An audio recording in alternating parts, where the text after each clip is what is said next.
Mohandas Pai, Ishkaran Bhandari, Ratan Sharda, Advaita Kala, Nilanjan Das, Abhishek Sudhir, Kapil Madan and Syed Asad Abbas. But I'd like to first start by congratulating. I think he's done a great service. He's done a great service to the country, hasn't he, Mohan, by exposing the BBC today. Would you like to say something to your friend Mahesh Jethmalani to start this off before I ask him a few more questions? I think he's done a great job by exposing the BBC. Can't hear you, Mohan. Just unmute yourself, please. And Mahesh knows better than anybody that whenever he speaks on TV or comes out, he'll always have data and evidence to back him up. Yeah. So it'll be interesting to hear him.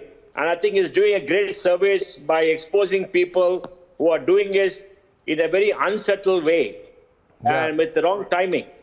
You know, Mahesh Jethmalani is unsettling a lot of people these days. He shoots from the hip like his father, the late Ram Jethmalani. My first question, yeah, absolutely. A lot of people, I think Mahesh, Ratan Sharda also says that. We'll be noticing that. I think no better compliment can be given to you than that.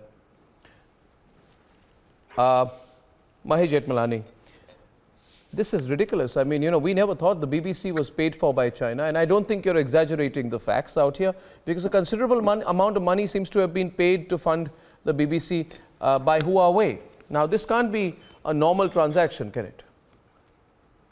Oh, far from a normal transaction. In fact, you know, it's created a huge amount of disgruntlement within the BBC UK organization itself. And, you know, don't forget that the British state, after the Australians, the New Zealanders, and under pressure from the United States, have finally declared Huawei to be a security risk. And that is why they banned them from the 5G trials.